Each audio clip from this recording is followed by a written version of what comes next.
House will come to order. Members, please take your seats. Sergeant at Arms.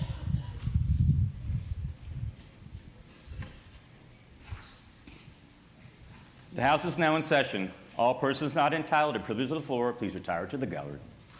The members will rise and be led in prayer by Pastor David Magruder, Zion United Methodist Church, Seaford, and remain standing for the Pledge of Allegiance to the flag of the United States of America, which will be led by the delegate from Alexandria, Delegate Herring. Thank you, Mr. Speaker. I invite you now to join me in prayer. Let us pray. Dear Almighty and grace-filled God, as the members of this body prepare to conduct the business of the Commonwealth of Virginia, we pause for this moment to catch our breaths from the busyness of our schedules and to seek your divine guidance and blessings. We come before you as a people of one Commonwealth, one that represents diversity, with differing viewpoints, differing ideas, and differing opinions on all matters. We acknowledge that in the midst of our diversity, in the midst of our differences that we may have, we can and we do find a calmness and a resolution that is truly divine. This demonstrates your presence and your work in our lives, and for that we give you thanks. Grant us sincerity, that amid things vanishing and deceptive, we may see the truth steadily, follow the light faithfully, and grow ever richer in the love which is found in the hearts of all people. We pray now that you'll pour out your blessings on all of our delegates who've gathered. Give them open minds and hearts to earnestly listen to the matters before them. Guide them in all that they do for the residents and businesses of this wonderful Commonwealth of Virginia. Grant them the wisdom needed so as to speak with authority, yet with respect, to share in judgments without pride or prejudice, and to be open to new thoughts, new ideas, and new people in a kind and loving manner.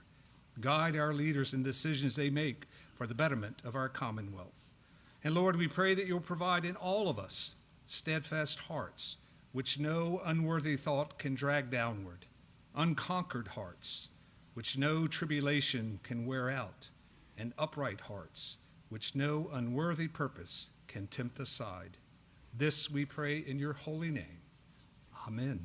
Amen. Allegiance to the flag of the United States of America and to the republic for which it stands, one nation, under God, indivisible, with liberty and justice for all.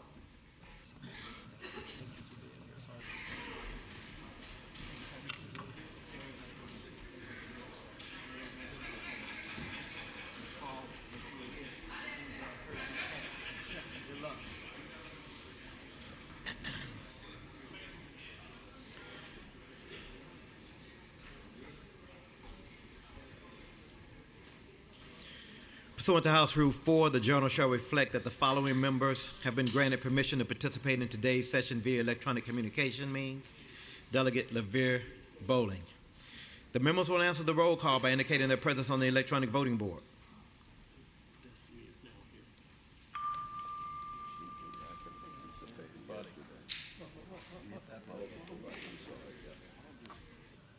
Mr. Clerk.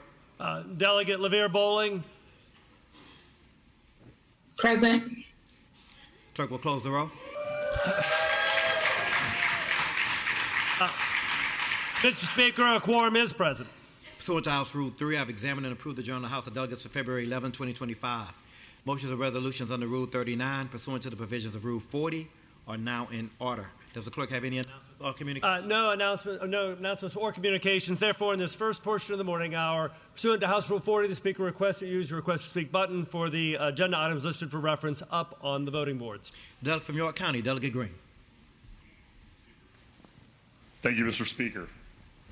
Mr. Speaker, today's invocation was given by Pastor Dave Magruder, and I see some parishioners up in the upper gallery, if they could stand.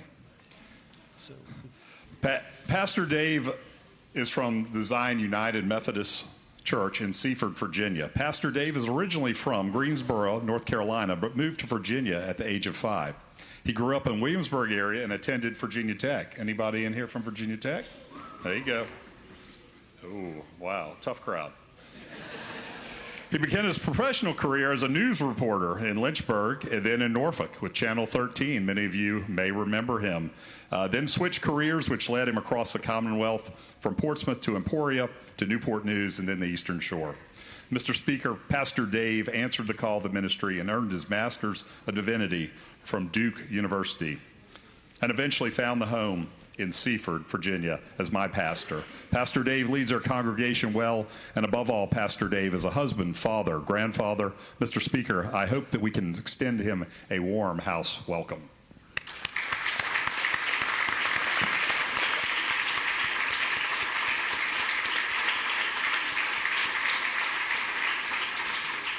Welcome to the Capitol today. The delegate from Roanoke City, Delegate Rasul. Thank you, Mr. Speaker. Mr. Speaker, I rise for the purpose of an introduction. Delegate has the floor. Thank you, Mr. Speaker. Today we are joined by members of the Virginia Community Action Partnership, if they could please rise. The Virginia Community Action Partnership represents the 31 community action agencies. This is really the social safety net of nearly every single one of our communities. The dollars that are invested there through the General Assembly, through TANF dollars as well, help to do a whole variety of things, including economic mobility, workforce development, free tax preparation, Head Start programs, weatherizing homes, whole family coaching as they lift families up out of poverty. They really represent the best and brightest in our communities as we are trying to make sure we make those investments. They've changed the trajectory of many thousands of lives across the Commonwealth. I hope that you can join me in giving them a very warm house welcome.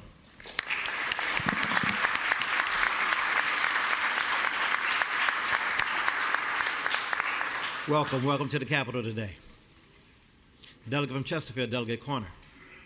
Thank you, Mr. Speaker. I rise for two announcements. Delegate has the floor. Thank you, Mr. Speaker. The first, the House pages and I had a little fun this week, and they have hidden across the General Assembly building teeny tiny colorful ducks. So the legislative office that collects the most by Valentine's Day, your legislative office gets a treat from my legislative office. Pages may not help you, and they know they cannot help you cheat, so don't ask them where they hid them. So good luck to everyone. The second announcement, Mr. Speaker, is in regards to our basketball game. It has been rescheduled to Monday night, so please mark Monday night off of your schedule. If you had dinners planned, cancel them. You'll get more exercise with us. If you have not signed up to play yet because you don't think you're good enough, you are.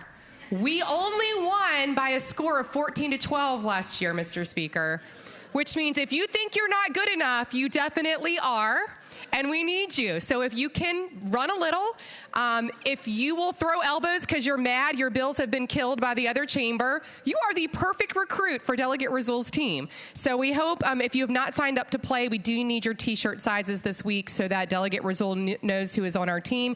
Your office staff is eligible to play on Team House as well. Thank you, Mr. Speaker. That's both announcements?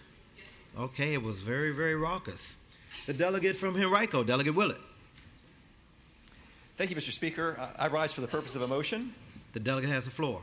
Mr. Speaker, I'd like to ask that H.R. 577 be taken out of order and speak to that motion. Delegate has, hold on one second. Okay. Clerk will report the resolution. H.R. 577, commending John Philip Lugbell. Delegate from Henrico, Delegate Willett. Mr. Speaker, I rise to recognize John Lugbell and ask that he rise. John is a champion both in sport and community impact. He is a multi-time world champion kayaker and the first American to win the World Canoe Slalom Championship. He's also transformed sports in Virginia. As a four-time National Association of Sports Commission's Member of the Year, John founded two of the nation's largest road races, probably familiar to a lot of us, the UCROPS Monument 10K, as well as the Allianz Partners Richmond Marathon, along with one of the largest outdoor sports and music festivals anywhere at the Dominion Energy River Rock. Celebrating 32 years as Executive Director of Sports Backers, his legacy includes the transformational 43-mile-long Fall Line Trail, now under construction, to connect the Richmond region. Please join me in honoring John Lugbell for his incredible contributions.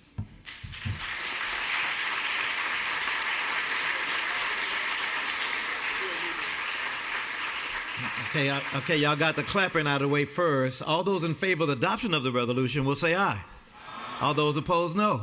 The resolution is adopted. Now, congratulations, sir.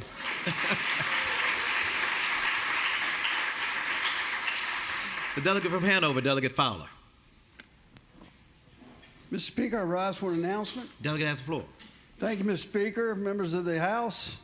Tomorrow morning, the Virginia Legislative Sportsmen's Caucus meeting will be held at their usual spot, the 7th floor subcommittee room at 7 a.m. Our special guest, Mr. Speaker, for this meeting is Mr. Brad Krebs. He's the Clinch Valley Program Director with the Nature Conservancy. Mr. Krebs will provide the caucus with an overview of TNC's work in Virginia as it relates to conservation projects that benefit sportsmen and women, and a detailed overview of the Cumberland Forest Project, including a brief explanation of how the Virginia Legislative Congressional Foundation has supported this project and other conservation projects that impact sportsmen and women. I hope that many people can come in the morning for, we'll have some breakfast. Thank you, Mr. Speaker. The delegate from Newport News, Delegate Price. Mr. Speaker, I rise for an introduction. Delegate has the floor. Thank you, Mr. Speaker. Juliette Gordon Lowe said she's a dreamer, a doer, a thinker. She sees possibilities everywhere. Well, today we see that our future's possibilities are endless as we have the Girl Scouts with us, and I ask that they please stand. And yes, Mr. Speaker, we love our Girl Scout cookies, but we love what this program stands for even more. So whether you're a Thin Mint or a Do-Si-Do girl, we can all agree that teaching our girls to be confident leaders with a strong sense of purpose and social responsibility adds value to the Scouts, their families, our schools, our communities, and our shared future. For 113 years, Girl Scouts has been providing a unique space for girls to develop crucial life skills like leadership, confidence, community engagement, and problem solving, empowering them to become active and impactful citizens. And according to the Girl Scouts' own research, nearly 60% of girls polled say they're interested in being a future leader through advocacy, public service, or a career as an elected official, Mr. Speaker.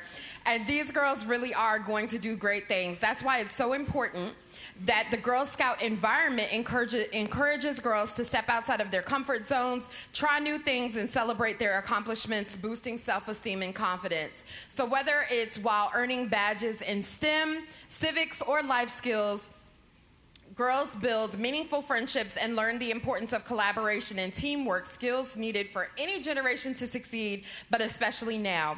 Each year I meet these young ladies, and I am so thankful for the adults in their lives that pour their time, talent, and resources into their bright futures. So join me today as we applaud the work of this organization and the amazing accomplishments of these young leaders, and let us give them a warm house welcome.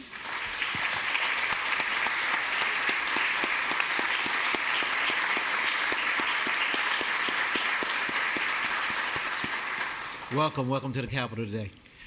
And I'm sure my little girl is somewhere selling cookies now. The delegate from York County, Delegate Green. Mr. Speaker, I rise for the purpose of a motion. The delegate has the floor. Mr. Speaker, I move we take up House Joint Resolution 556, found on page 23, and speaking to that resolution. Clerk will report the resolution. House Joint Resolution number 556, commending Newport News Public Schools youth development. Delegate from York County, Delegate Green. Thank you, Mr. Speaker. Today in the gallery, we have the Newport News Youth Development Program, and I'd ask that they please rise. Mr. Speaker, today in the gallery, we have the future of Virginia sitting right before us. The Newport News Youth Development Program encourages their young people to develop strong and healthy relationships, emphasize empowerment, create positive habits. These kids are high achievers in Newport News. They're active in clubs across their schools, achieve good grades, and all have bright futures ahead of them. Mr. Speaker, on behalf of Delegates Price, Simon, myself, Senator Diggs, Locke, I hope that we can extend to these kids a warm House welcome, and I make a motion that House Joint Resolution 556 be adopted. All those in favor of adoption of the resolution will say aye. All those opposed, no. The resolution is adopted. Congratulations. Thank you. Welcome to the Capitol.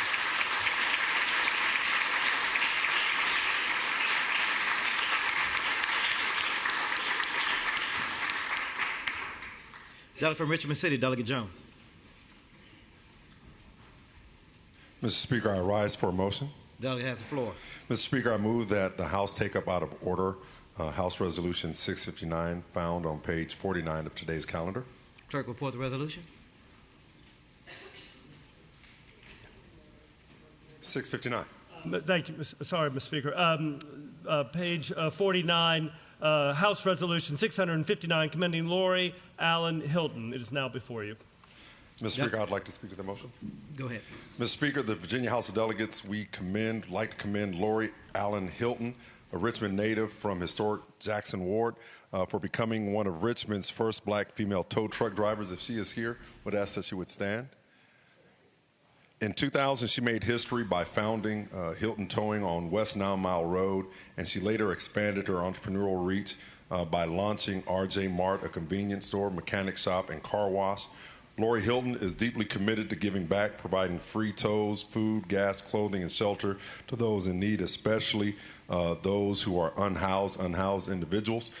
Through her perseverance, kindness, and dedication, Lori Hilton has made a lasting impact on the Richmond metropolitan area and beyond, earning respect and admiration of Virginians. The House of Delegates honors her for her remarkable contribution to the Commonwealth. And, sir, I move the adoption of that resolution. All those in favor of the adoption of the resolution will say aye. All those opposed, no. The resolution is agreed to. Congratulations.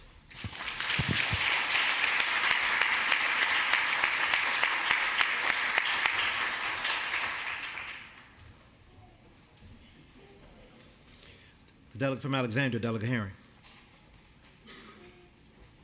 Thank you, Mr. Speaker. Mr. Speaker, I rise for a request and a motion. The delegate has the floor.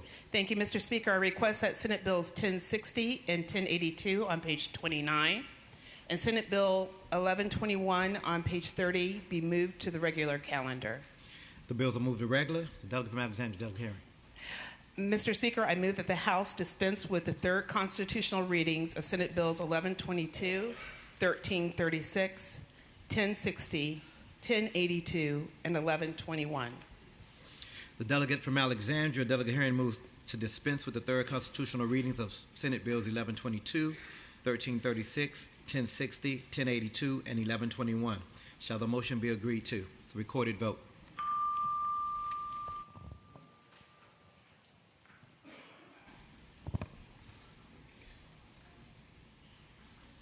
Mr. Clerk. Delegate LaVere Bowling. Aye. Clerk will close the roll. Ayes 95, no 0. Motion is agreed to. Clerk shall.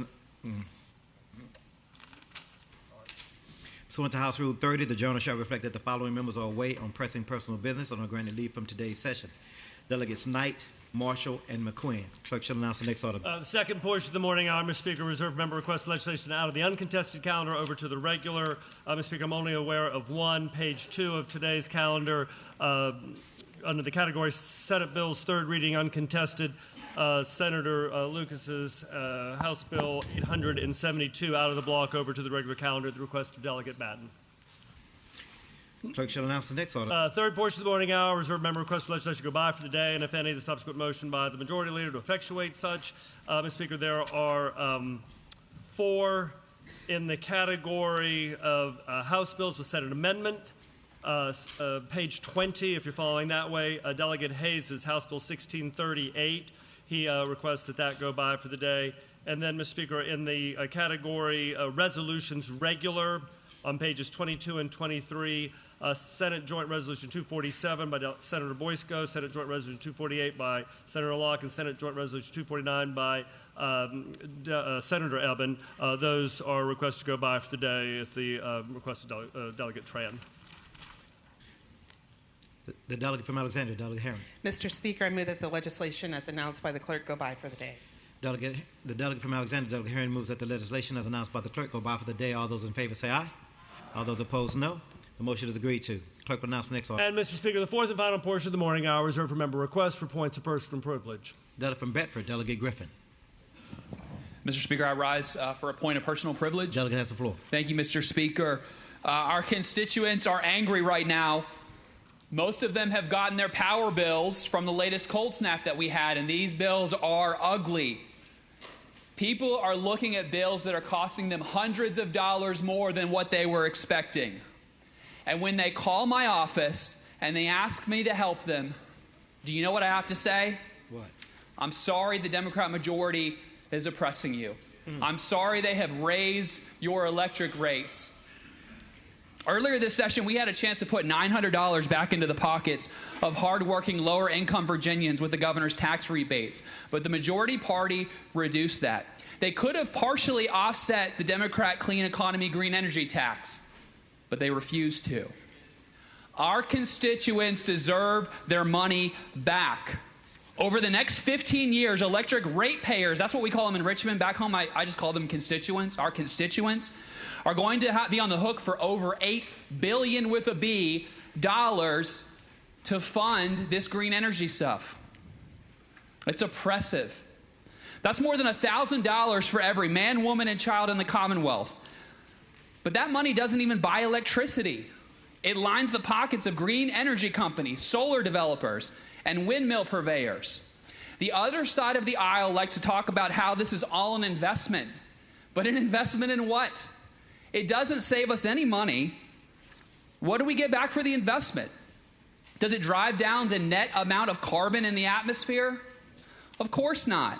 Because every megawatt of solar that we bring online in Virginia is offset by a gigawatt of coal power in China. The other side wants to subsidize charging stations for electric vehicles at taxpayer expense. Meanwhile, consumers are making it clear they don't even want these cars. Ford expects to lose $5.5 billion in this industry this year. Last year, they lost $5 billion.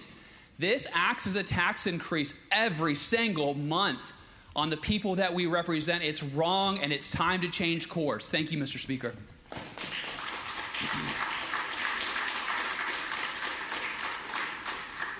The delegate from Norfolk, Delegate Anthony. Thank you, Mr. Speaker. In honor of Black History Month, I'm going to offer this. Some songs entertain, then some songs sustain. Lift every voice and sing is the latter. It is not just music, it is sacred memory. It is testimony.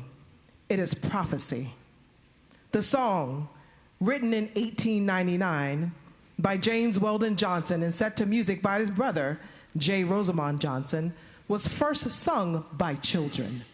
500 Black students in Jacksonville, Florida, lifted their voices in affirmation of their dignity, their struggle, and their resilience. From those children, the song spread and was carried into churches. It was carefully woven into civil rights movement and anchored in the collective soul of a people who refused to be broken. It was never just a song. It was and remains a call to action. Yet, repeatedly, we see it atrophied, shortened, cut, diminished. One verse, maybe two. But to sing only part of it is to rob it of its full power. You cannot tell the story of struggle without the story of perseverance. You cannot lift this cry of freedom without the prayer that closes the journey. God of our weary years, God of our silent tears, thou who has brought us thus far on the way. Dr. Amani Perry reminds us in the book, May We Forever Stand, that the anthem was never just about celebration. It was a reckoning with history, a promise to never forget, and a demand to keep marching forward. Stony the road we trod, bitter the chastening rod. This song names what we have endured. It does not sanitize history. It does not rush to triumph without first standing in the truth. And yet, it does not leave us in despair. Sing a song full of the hope, full of the faith that the dark past has taught us. Sing a song full of the hope that the present has brought us.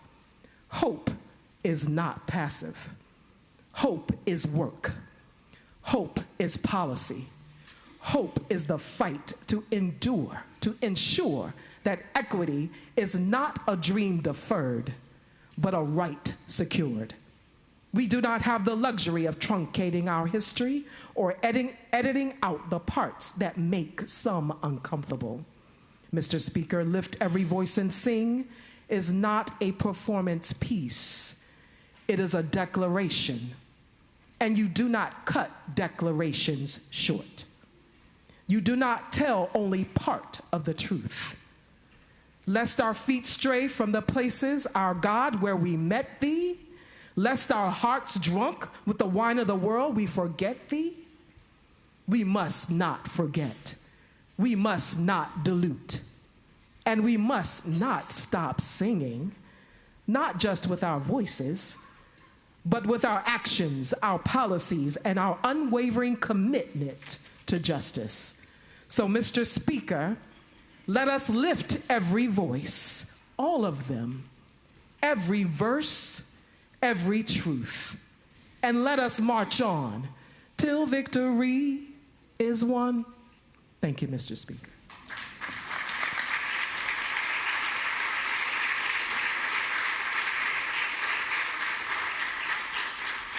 The delegate from Loudoun, Delegate Higgins.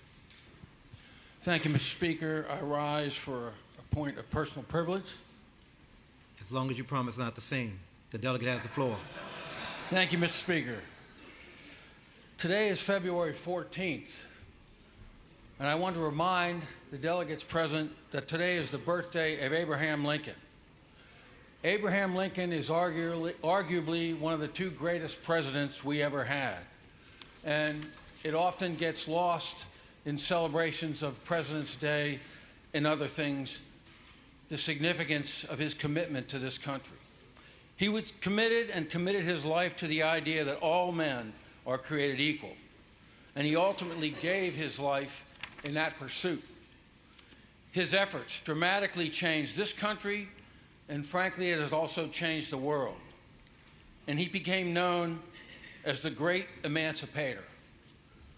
I'd like to take a moment to share the Gettysburg Address with everybody and remind them of the efforts that he made. When he gave this address, it was on the fields of the Battle of Gettysburg in Pennsylvania, and the outcome of the Civil War was still a distant 2 years away. He said, 77 years ago, our fathers brought forth on this continent a new nation, conceived in liberty and dedicated to the proposition that all men are created equal. Now we are engaged in a great civil war, testing whether that nation or any nation so conceived and so dedicated can long endure. We are met on a great battlefield of that war. We have come to dedicate a portion of that field as the final resting place for those who gave their lives that that nation might live. It is altogether fitting and proper that we should do this. But in a larger sense, we cannot dedicate, we cannot consecrate, we cannot hallow this ground. The brave men, living and dead, who struggled here have consecrated it, far above our poor power to add or detract. The world will little note nor long remember what we say here, but it can never forget what they did here. It is for us, the living, rather, to be dedicated here to the unfinished work which they who fought here have thus far so nobly advanced. It is rather for us to be here, dedicated to the great task remaining before us, that from these honored dead we take increased devotion to that cause for which they gave their last full measure of devotion. That we here highly resolve that these dead shall not have died in vain, that this nation, under God, shall have a great birth of freedom, and that government of the people, by the people, for the people, shall not perish from the earth. Thank you, Mr. Speaker.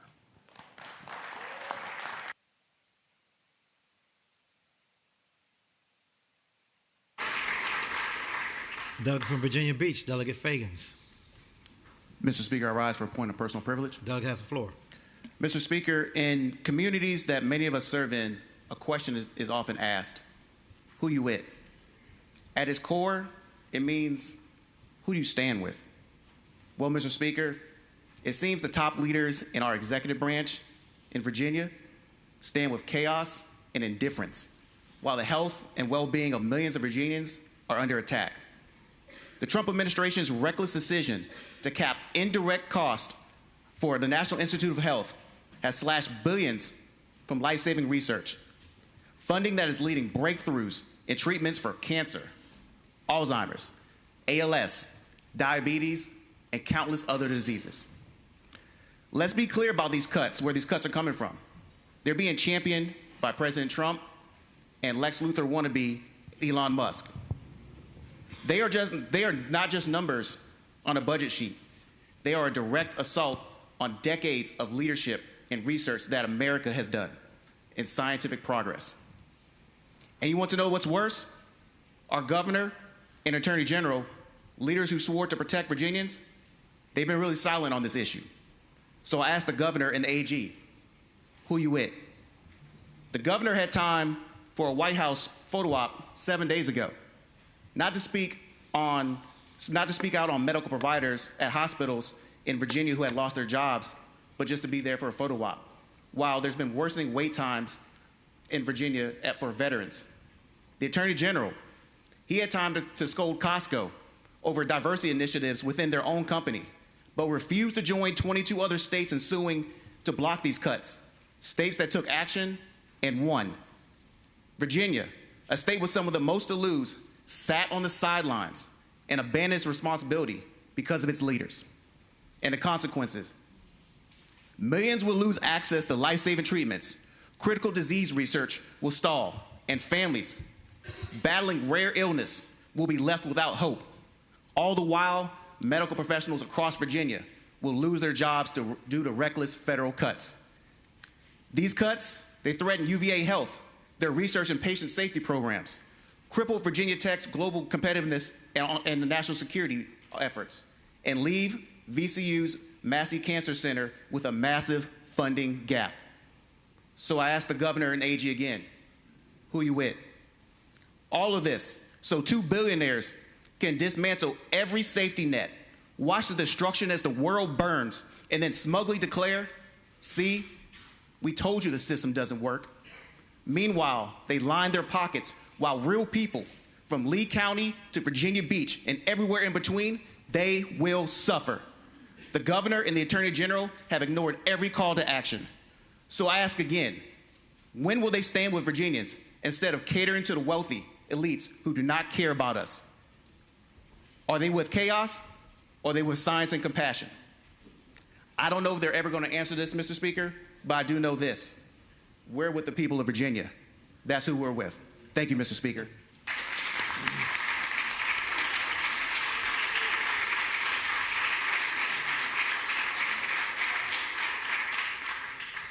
The delegate from Roanoke, Delegate McNamara. Thank you, Mr. Speaker. I rise for a point of personal privilege. The delegate has the floor. Thank you, Mr. Speaker. The question was asked, who are we with? I don't know where everybody else is, but I bet many people on this side of the aisle are with the researchers. We are for the people with the rare disease. We are not for overhead. The cuts being decried are not cuts to research funding. It is just a simple requirement that no more than 15% of the grants be spent on overhead, indirect costs, fluff that is not necessary in our system. Some research centers, Mr. Speaker, were running up to 70% cost for overhead. That is not solving problems and looking for solutions to rare diseases. That's what's lining the pockets. Private sector indirect cost limits are much more stringent than many of the ones that are even being proposed by the NIH. The Gates Foundation, very respected, cuts indirect costs at 10%. The Carnegie Corporation, the Chan Zuckerberg Initiative, John Templeton Foundation, all of these are in the 15% range. Research funding should be spent on research and not overhead. We are with the researchers. We are with the people with rare disease. We are not for the overhead and other reckless spending that has become a custom in our government practices. Thank you, Mr. Speaker.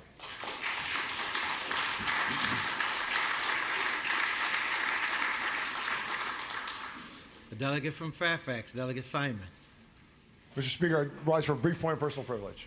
Thank you. All right, Mr. Speaker, I just want to be really clear, right? 22 other state attorney generals filed lawsuits that said this is illegal, you can't do it, you've exceeded your authority, and they won, Mr. Speaker. 22 attorneys, all you have to do is join the suit, sign your name, fill out the pleading, and we could have saved hundreds of millions of dollars for Virginia taxpayers, all right? So between 2020 and 2024, NIH-type grants, over $200 million to Virginia research centers, right? I woke up the other morning to a note from the president of Virginia Tech saying this is going to cripple our research, right? My son's a student there, so I got the bulletin from our presidents, all right? All the attorney general had to do was join the suit.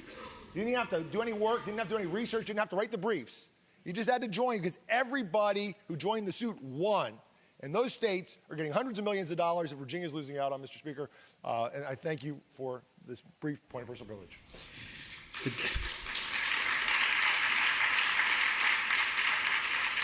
Delegate from Culpeper, Delegate Freitas.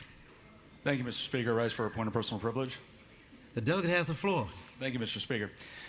Who are you with? That's a great question. I'll tell you what, I understand that our colleagues on the other side of the aisle are quite obsessed with both Donald Trump and Elon Musk.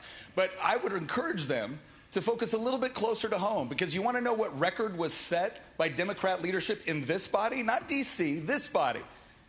The number of bills that never got a hearing. The number of bills that were never even docketed. Now, I've been here 10 years, and I've had bills not get docketed before. I'm sure that comes as a shock. But in the first 9 years that I was here, I had 2 bills not docketed. This year alone, I had 8 bills not docketed, and I'm not alone. And we're going to go through what some of those bills were as time goes on. I assure you of that. Because a lot of us had people that wanted to show up to this body and testify. We had victims of violent crime. We had victims of human trafficking. They wanted their opportunity to come up and show up to this body and testify, and the majority didn't even give them a hearing. It's a record. We went back and looked decade after decade. We couldn't find another year when this many bills were refused to even be heard. So how about you just adjust your gaze a little bit away from D.C.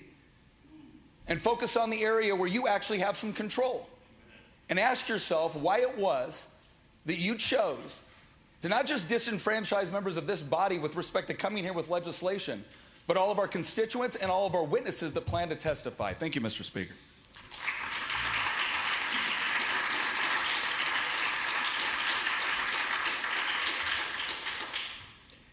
The delegate from Prince William, Delegate Mundy King. I used to get that too. I rise for a point of personal privilege. The delegate has the floor. Thank you, Mr. Speaker. First of all, I beg your pardon.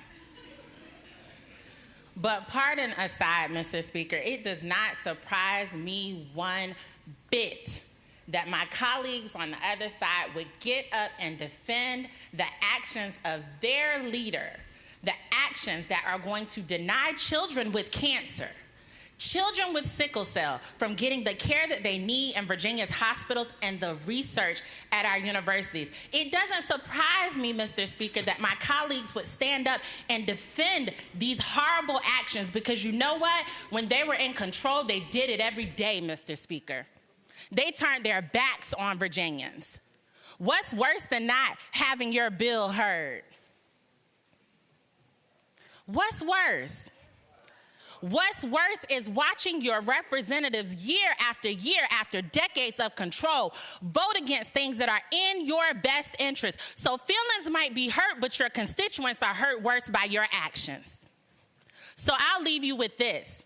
I don't have to ask who you with, because your actions already show me, and it ain't with the people of Virginia. Thank you, Mr. Speaker.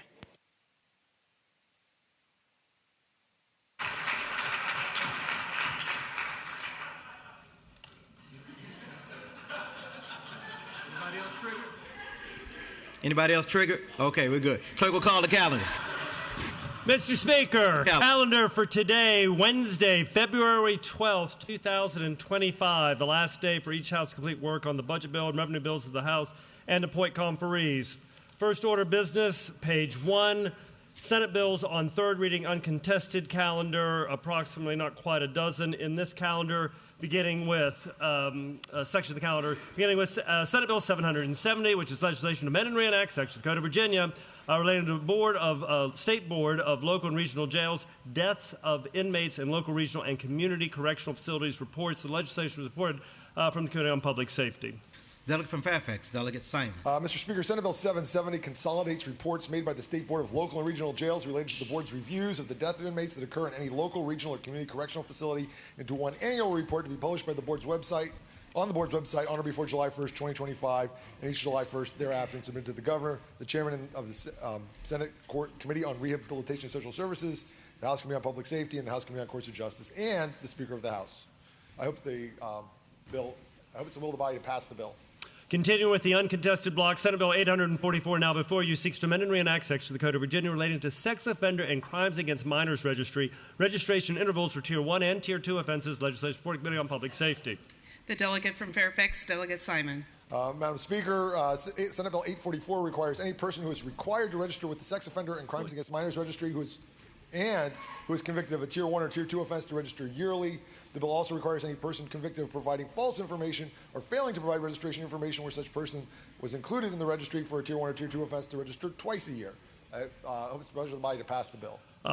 Senate Bill 872 on page 2 of the printed calendar is out of the block over to the regular calendar. Therefore, continue with the block. Senate Bill 877 is now before you. This is legislation to amend and reenact Section of the Code of Virginia relating to the Department of Corrections, Department of Workforce Development and Advancement, post-release job search assistance services. This legislation is before the Committee on Public Safety. The delegate from Chesterfield, Delegate Gartner.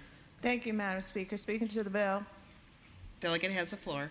SB 877 is the cognate to my bill 1759. This legislation requires that Virginia works through collaboration with the Department of Corrections to provide post-release job search assistance and other employment services to the reentry population. This legislation would codify an ongoing pilot program. I move that we pass this legislation. Next up in the third uncontested reading block is Senate Bill 997, which seeks to amend and reenact Section of the Code of Virginia relating to local officers' oath of office. This legislation supporting Committee on County, Cities, and The delegate from Norfolk, Delegate Glass.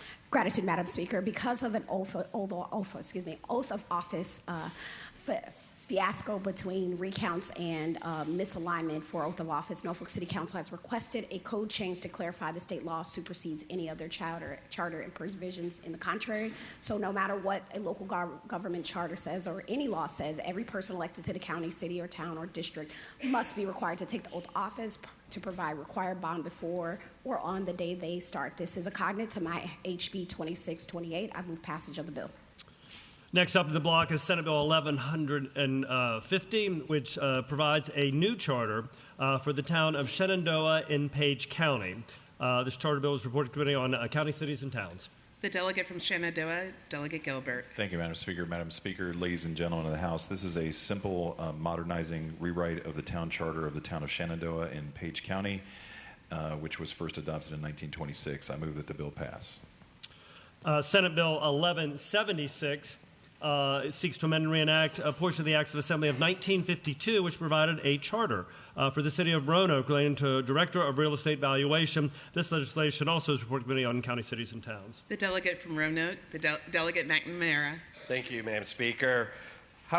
Senate Bill 1176 is a cognate of my bill, House Bill 2005, which seeks to amend the charter of the City of Roanoke to allow the Director of Real Estate Valuation to report directly to City Council. I ask that we pass the bill. Next up in the block over on page 4 of the printed calendar is Senate Bill 1251, which would direct the Department of Veterans Services to convene a work group to determine an effective programmatic structure to use the U.S. Department of Veterans Affairs Veterans Re-Entry Search Services System.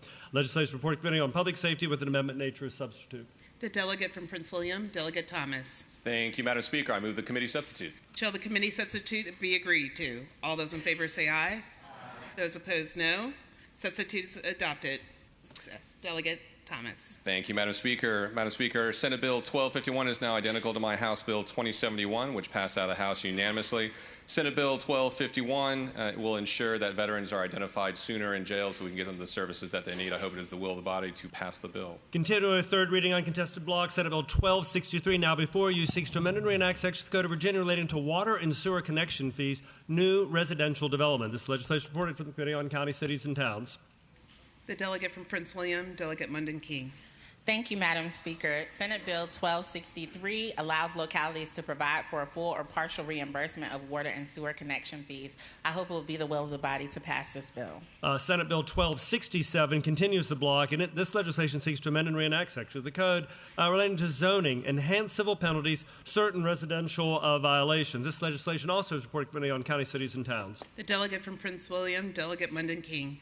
Thank you, Madam Speaker. Senate Bill 1267 allows enhanced civil penalties for zoning violations involving property that is zoned for or used for multifamily residential property purposes. The bill also requires that any violation is required to be abated or remedied within 30 days. I hope it will be the will of the body to pass the bill. Top of page 5, the printed calendar bill before you now is Senate Bill 1300, which seeks to amend and reenact various portions of the Acts of Assembly of 1994, which provided a charter for the town of Dumfries in Prince William County relating to town powers, town council, mayor, town officers, town departments, ordinances, and violation of ordinances. Legislation, again, was reported to the Committee on County, Cities, and Towns.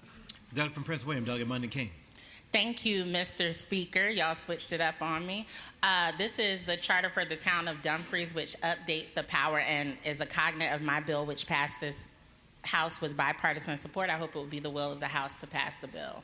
And rounding out the third reading on contested calendar block is Senate Bill 1476. Legislation seeks to amend the Code of Virginia relating to sale of certain vacant and blighted or derelict property. Legislation reported from the Committee on County, Cities, and Towns with an amendment. Delegate from Washington County, Delegate O'Quinn. Thank you, Mr. Speaker. I move the committee amendment. Shall the committee amendment be agreed to? All those in favor say aye. Aye. All those opposed, no. The committee amendment is agreed to. Thank you, Mr. Speaker. So with the committee amendment, this bill describes a process for which a locality may petition the circuit court to appoint a special commissioner that executes the necessary deeds to convey property that has been vacant for at least 5 years, been declared blighted pursuant to Virginia Code, and has been tax delinquent. So I move that we pass the bill. Shall the bills pass?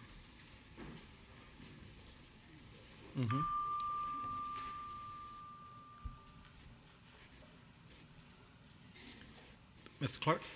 Delegate LaVere Bowling. Aye. Clerk will close the roll. Ayes 96, no 0. Ayes 96, no 0. The bills pass. Mr. Speaker, continuing with today's calendar, page 6 of the printed calendar, new category, Senate bills on third reading regular. Some 3 dozen or so bills in this category, beginning with Senate Bill 784, which is legislation that would direct the Board of Education to revise its 3E readiness framework to include and incentivize participation in work-based learning experiences. Legislation reported on education. Delegate from Roanoke, Delegate Russell. Thank you, Mr. Speaker. Ladies and gentlemen of the House, Senate Bill 784 is identical to my House Bill 2454, which tries to do more to incentivize work-based learning experiences in high school. I hope it will be the pleasure of the body to pass the bill. Shall the bill pass? Mr. Clerk? Delegate LaVere Bowling. Aye. Clerk will close the roll. Ayes 52, noes 41. Ayes 52, noes 41. The bill passes. Senate Bill 1048 is legislation to amend and reenact Section of the Code of Virginia relating to school board policies, parental notification, safe storage of prescription drugs and firearms in the household. Legislation also is reported to the Committee on Education. Delegate from Fairfax, Delegate Cohen. Thank you, Mr. Speaker. Senate Bill 1048, you may recognize it because somebody got that idea from this person. No, I'm just... It just directs school boards in the Commonwealth of Virginia to provide parental notification of safe storage of prescription drugs and firearms in the household, and I certainly hope it will be the will of the body to pass the bill. Shall the bill pass?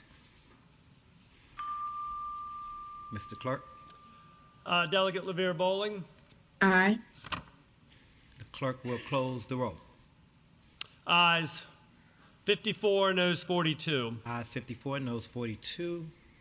The bill passes. Senate Bill 780, which is legislation to amend and reenact section of the Code of Virginia relating to health insurance coverage for contraceptive drugs and devices. The legislation reported from the Committee on Labor and Commerce with an amendment. Delegate from Prince William, Delegate Munden King. Thank you, Mr. Chair. I'd like to move the committee amendment. Shall the committee amendment be agreed to? All those in favor say aye. All those opposed, no. The committee amendment is agreed to. Thank you, Mr. Speaker. This is identical to my bill that passed this House with broad bipartisan support. It removes co-pays from contraceptives to increase access to them. I hope it will be the will of the body to pass this bill. Shall the bill pass?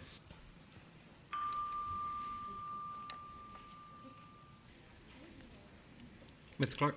Delegate LaVere Bowling. Aye. Clerk will close the roll. Ayes 67, noes 30. Ayes 67, noes 30. The bill passes.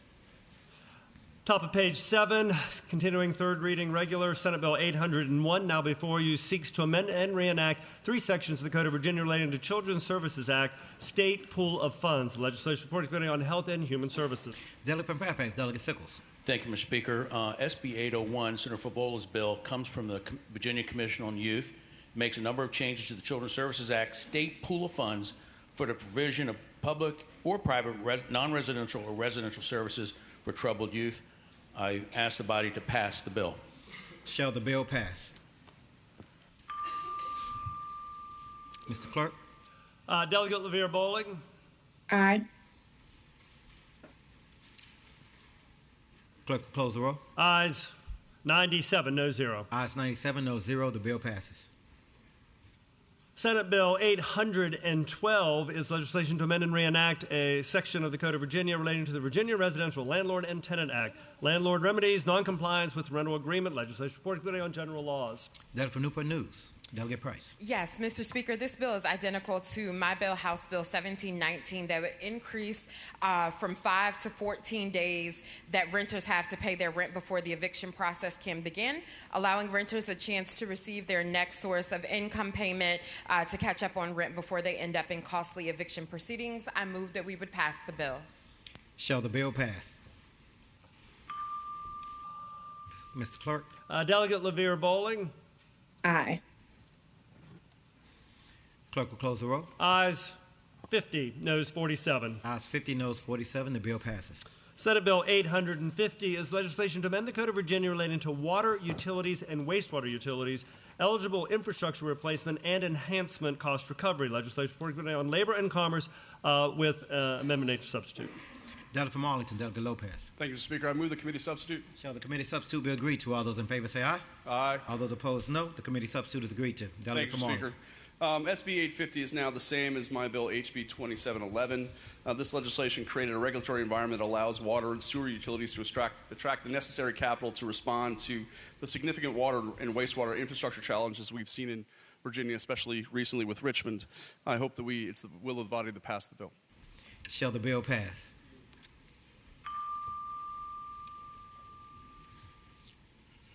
Mr. Clerk. Delegate LaVere Bowling. Yay. Clerk will close the roll. Ayes 87, noes 10. Ayes 87, noes 10. The bill passes. Over on page 8 of the printed calendar, continuing third reading regular, Senate Bill 853, now before you, seeks to amend the Code of Virginia relating to prevailing wage rate, apprenticeship requirements, RPS eligible source work penalties. Legislation, again, reported from the Committee on Labor and Commerce. Delegate from Prince William, Delegate Munden King. Thank you, Mr. Speaker. Senate Bill 853 is identical to my bill, which passed this body. It requires a prevailing wage rate for public projects, and I hope it will be the will of the body to pass this bill. Shall the bill pass? Mr. Clerk. Delegate LaVere Bowling. Aye. Clerk will close the roll. Ayes 50, noes 47. Ayes 50, noes 47. The bill passes. Senate Bill 897 is legislation to amend and reenact Section Code of Virginia relating to overtime for certain employees, domestic service workers, and live-in domestic workers. Legislation on Labor and Commerce with an amendment. The delegate for Prince William, Delegate Henson. Thank you, Mr. Speaker. Mr. Speaker, I move the committee amendment. Shall the committee amendment be agreed to? All those in favor say aye. All those opposed, no. The committee amendment is agreed to. Thank you, Mr. Speaker. Mr. Speaker, Senate Bill 897 is a cognate to House Bill 2469. We did it better in the House. That passed on bipartisan support. As amended, it adds domestic workers to existing provision regarding overtime pay. Mr. Speaker, I move that the bill pass. Shall the bill pass? Mr. Clerk? Delegate LaVere Bowling. Aye. Clerk will close the roll.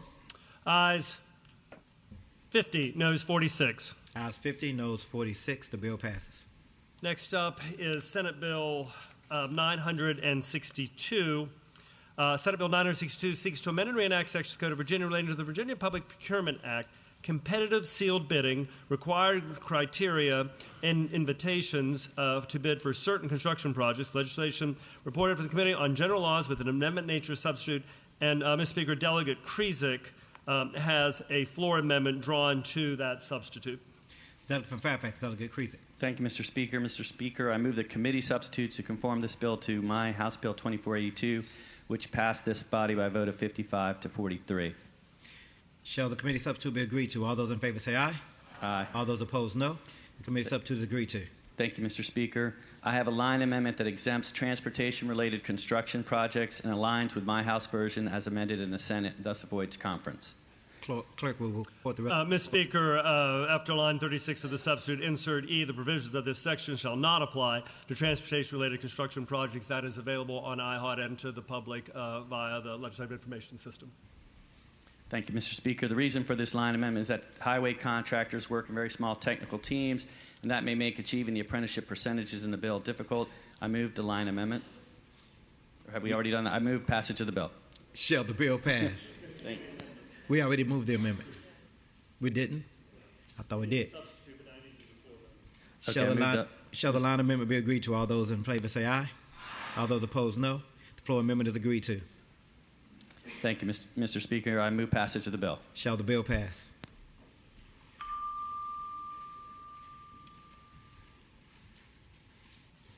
Mr. Clerk? Delegate LaVere Bowling. Aye. Clerk will close the roll. Ayes 50, noes 47. Ayes 50, noes 47. The bill passes. Mr. Speaker, continuing with calendar over on page 9, third reading regular, we have next Senate Bill 970, which seeks to amend and reenact as well as repeal of various portions, all of the Code of Virginia, together relating to cannabis control, retail market penalties, legislation supporting on general laws. Delegate from Fairfax, Delegate Krizik. Thank you, Mr. Speaker, members of the body. This bill, Senate Bill 970, is a cognate of my House Bill 2485, which passed this body by a vote of 53 to 46. The bill would establish a regulatory retail cannabis market for adults aged 21 and older in Virginia. I move passage of the bill. Shall the bill pass? Mr. Clerk? Delegate LaVere Bowling. Yes. Clerk will close the roll. Ayes 53, noes 44. Ayes 53, noes 44. The bill passes. Senate Bill 995, now before you, seeks to amend and reenact Section of the Code of Virginia relating to real estate appraisers, educational requirements for licensure, fair housing, and appraisal bias course. Legislation Support Committee on General Laws. The delegate from Virginia Beach, Delegate Askew. Thank you, Mr. Speaker. Mr. Speaker, SB 995 is the same as my HB 1693, which requires applicants for licensure as a certified residential real estate appraiser, a certified general real estate appraiser, or a licensed residential real estate appraiser to successfully complete a minimum of 2 hours of education on fair housing and appraisal bias administered or approved by the Real Estate Appraiser Board prior to licensure. The bill requires any such education course on fair housing and appraisal bias to be audited annually by the Fair Housing Board. I hope it's will the body to pass this bill. Shall the bill pass?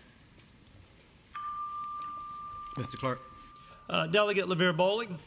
Aye. Clerk will close the roll. Ayes 54, noes 43. Ayes 54, noes 43. The bill passes. Over on page 10, next bill before you is Senate Bill 1020, which would direct the Department of Social Services to report on the restaurant meals program of the Supplemental Nutrition Assistance Program. Legislation Report Committee on Health and Human Services with amendments. The delegate from Fairfax, Delegate Sickles. Thank you, Mr. Speaker. I move the committee amendments. Shall the committee amendment be agreed to? All those in favor say aye. Aye. All those opposed, no. The committee amendment is agreed to. Mr. Speaker, Senator Rome's Bill SB 1020 directs the Department of Social Services to report to the governor and to the General Assembly on the implementation of the restaurant meals program of the Supplemental Nutrition Assistance Program. The report shall include data on the number of restaurants that have applied to participate and that have been approved to participate, plans for expanding the number of participating restaurants, and identified barriers to program expansion. The report shall be due no later than December 1, 2025. I ask the body to pass the bill. Shall the bill pass?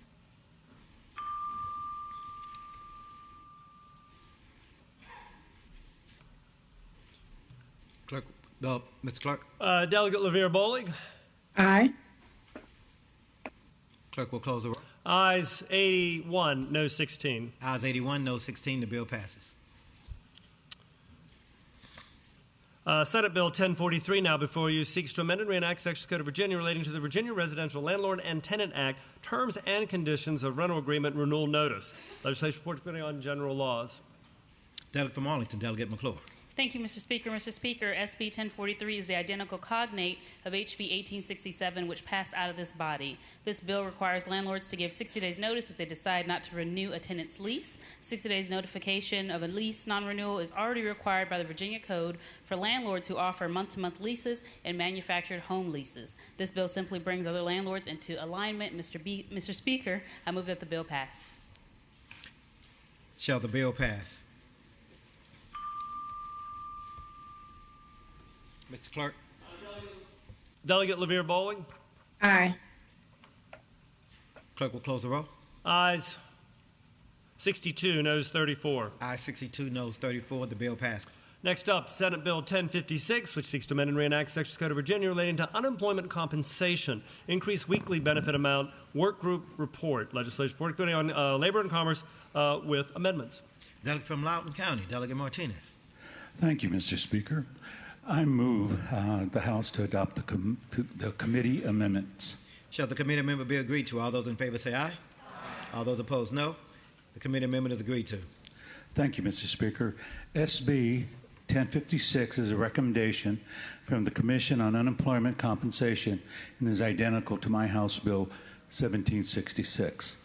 This bill would increase unemployment insurance benefits amount by $100 and would direct the Commission on Unemployment Compensation in consultation with the Virginia Employment Commission to convene a work group to study making annual adjustments to individual weekly benefit amounts based on the average weekly wage.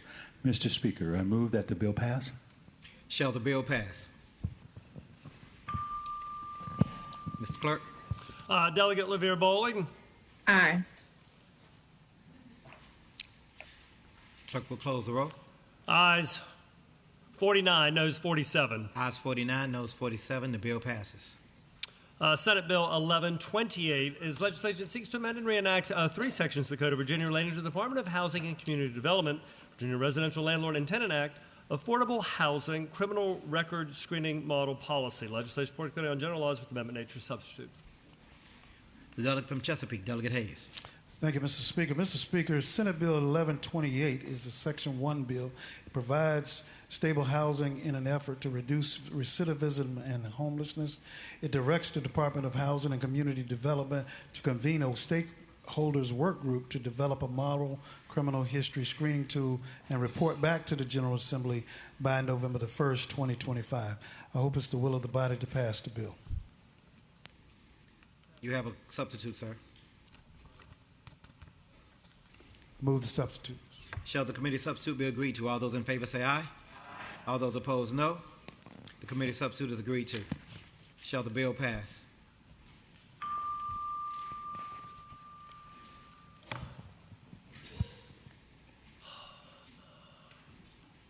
Mr. Clerk. Delegate LaVere Bowling. Aye. Clerk will close the roll. Ayes 50, noes 47. Ayes 50, noes 47. The bill passes.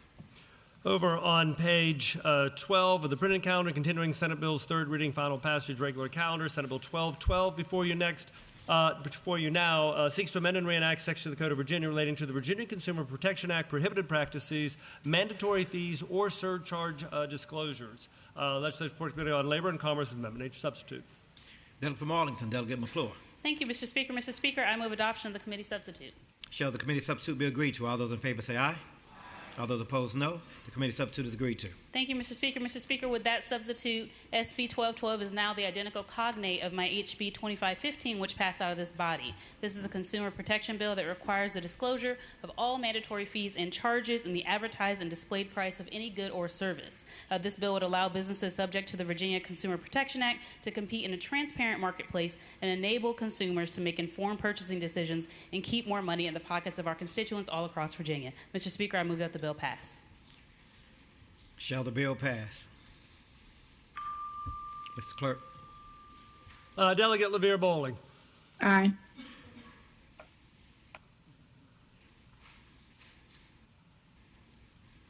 Clerk will close the roll. Ayes 50, noes 47. Ayes 50, noes 47. The bill passes.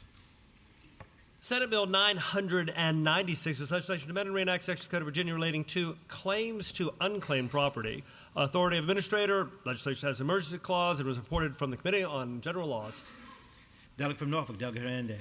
Thank you, Mr. Speaker. SB 996 is the cognate to my HB 1606, the Cash Now Act, which passed out of the House 92-3.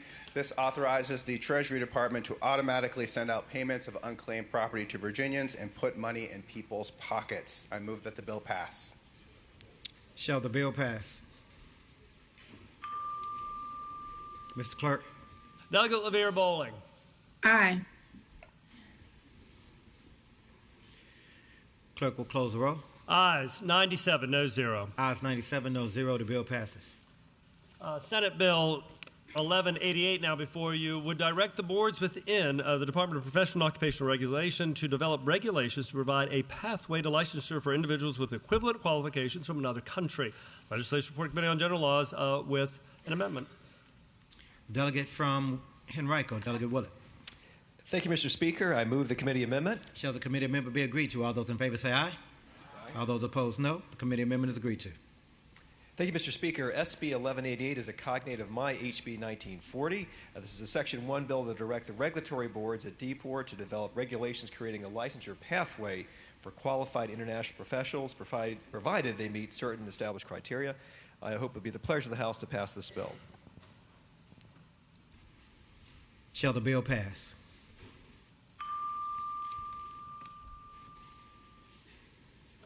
Mr. Clerk. Delegate LaVere Bowling. Aye. Clerk will close the roll. Ayes 92, noes 5. Ayes 92, noes 5. The bill passes. Top of page 13, Senate Bill 1270 is legislation that would direct the Virginia Housing Development Authority to convene a technical advisory group to evaluate the prevalence of deed fraud, develop recommendations for the prevention of deed fraud, and develop measures to enhance protections for property owners from such crimes. Legislation Report Committee on General Laws, and Mr. Speaker, Delegate Simon has a floor amendment that is available to the members of IHOD and to the public already on LIS. Delegate from Fairfax, Delegate Simon. Yeah, Mr. Speaker, speaking to the floor amendments here briefly, these are fairly technical in nature. It limits the scope of this technical advisory group, so they're not considering criminal matters. And it is adding, it's deleting a group of clerks that didn't exist and adding in a group that does exist, which is the Virginia Court Clerks Association, to that technical advisory group. I move passage of the floor amendments. Shall the floor amendment be agreed to? All those in favor say aye. All those opposed, no. The floor amendment is agreed to. And so, Mr. Speaker, what this is now is it's identical. We're making these same changes to my House bill on the Senate side. And this, again, establishes a technical advisory group to come up with some suggestions for tackling this problem of deed fraud or seller impersonation fraud and come back with some solutions for next year. I hope it's the will of the body to pass the bill. Shall the bill pass? Mr. Clerk. Delegate LaVere Bowling. Aye. Clerk will close the roll. Ayes 95, noes 2. Ayes 95, noes 2. The bill passes. Senate Bill 744, now before you, seeks to amend and reenact two sections of the Code of Virginia relating to firearm transfers to another person from a prohibited person. Legislative Support Committee on Public Safety. Delegate from Alexandria, Delegate Bennett Parker. Thank you, Mr. Speaker. Senate Bill 744 is identical to my House Bill 1960 and will keep illegal guns out of the hands of convicted domestic abusers. The bill aligns processes across different code sections to provide clarity and an enforcement mechanism for law enforcement to enforce our existing laws and protect the security and safety of survivors of domestic abuse. I move the bill pass. Shall the bill pass? Mr. Clerk. Delegate LaVere Bowling. Aye. Clerk will close the roll. Ayes 50, noes 47. Ayes 50, noes 47. The bill passes.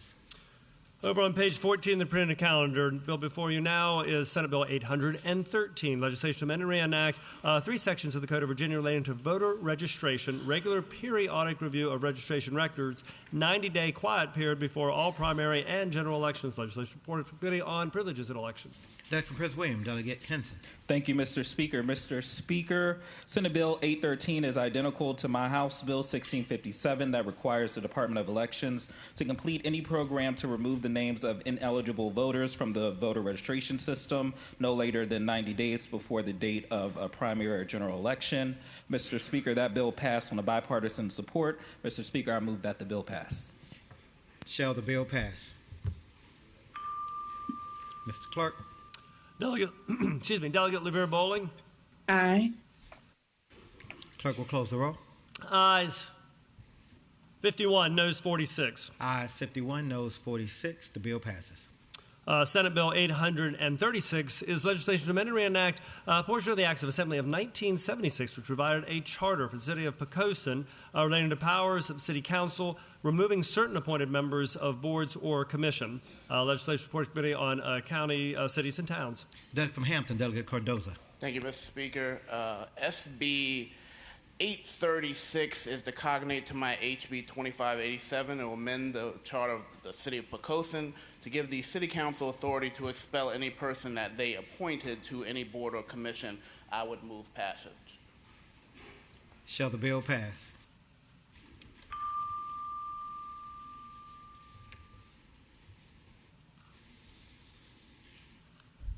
Mr. Clerk. Delegate LaVere Bowling. Aye. Clerk will close the roll. Ayes 91, noes 6. Ayes 91, noes 6. The bill passes. Senate Bill 848 is legislation to amend and reenact sections of the Code of Virginia relating to assault firearms, purchase, age requirement, penalty, and Legislation Support Committee on Public Safety. The delegate from Fairfax, Delegate Simon. Mr. Speaker, members of the House, Senate Bill 848 prohibits any person under 21 years of age from purchasing a handgun or assault firearm, with exceptions for the purchase of an assault firearm by a law enforcement officer, correctional officer, jail officer, or member of the Armed Forces of the United States, the Virginia National Guard, or the National Guard of any other state. Accordingly, the bill prohibits a licensed dealer from selling, renting, trading, or transferring from his inventory a handgun or assault firearm to any person under 21 years of age. Violation of either prohibition is a Class 6 felony. The bill also expands the definition of assault firearm as the term applies to criminal history record information checks. I move the bill pass. Shall the bill pass? Mr. Clerk. Delegate LaVere Bowling. Aye.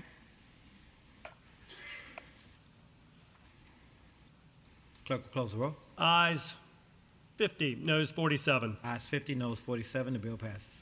Senate Bill 861 is legislation to amend and reenact two sections of the Code of Virginia relating to escape from jail or custody penalty. Legislation, again, reported to Committee on Public Safety, this time with amendment nature substitute. Delegate from Fairfax, Delegate Simon. Mr. Speaker, I move the committee substitute, and I ask that the members of the body vote no on the motion to, on the committee substitute. We need to get this bill back to its original introduced form. Shall the committee substitute be agreed to? All those in favor say aye.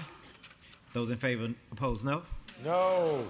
The committee substitute is rejected. The delegate Thank you, Mr. from Speaker. Fairfax. So now, as introduced, what this bill does is it specifies that the definition of law enforcement officer that currently applies to the crime of assault and battery on a law enforcement officer will be the same definition used for the purposes of crimes related to escaping from jail or custody of a law enforcement officer.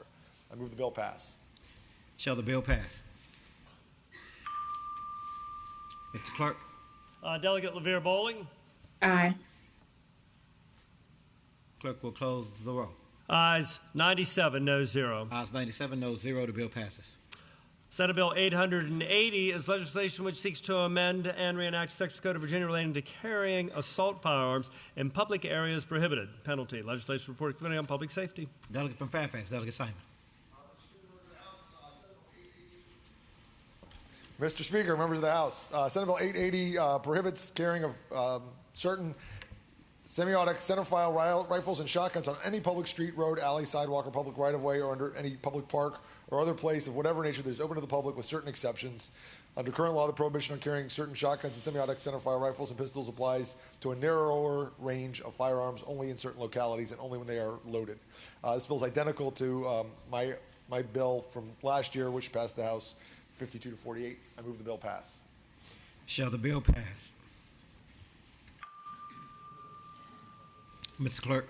Delegate LaVere Bowling. Aye.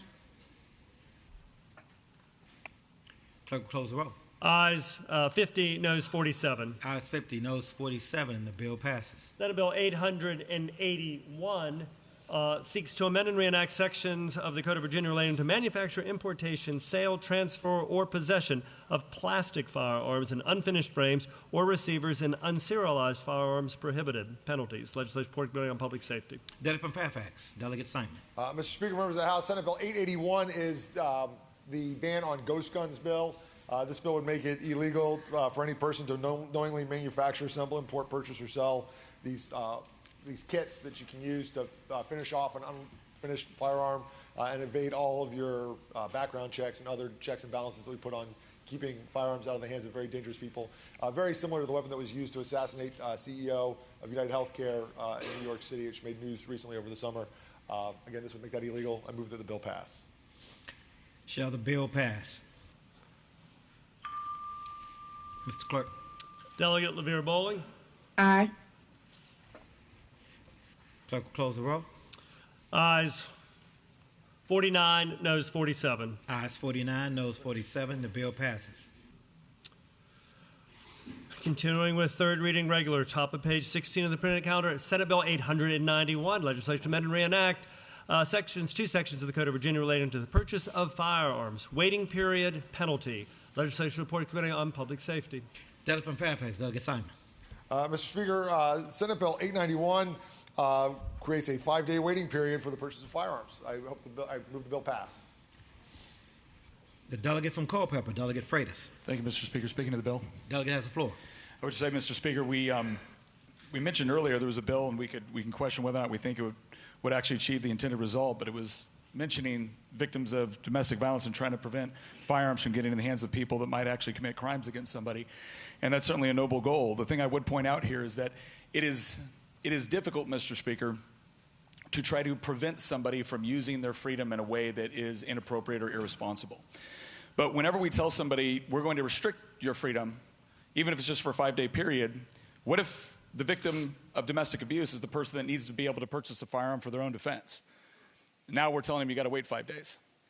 Now again, maybe noble goals intended by this, but the guaranteed result is people that follow the law will now have to wait 5 days, and if they end up becoming victims of a violent crime when they would have otherwise been able to protect themselves, we're the ones that stood in the way of them being able to do that. So I hope we'll vote against the bill, Mr. Speaker.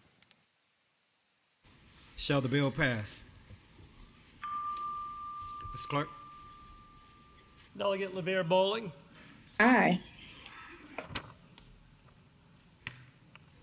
Clerk will close the roll. Ayes 50, noes 47. Ayes 50, noes 47. The bill passes. Senate Bill 974 is legislation to amend and reenact various sections of the Code of Virginia, all relating to subdivision ordinance, plan review by designated agent. Legislation reported from the Committee on County, Cities, and Towns with amendments. The delegate from Prince William, Delegate Munden King.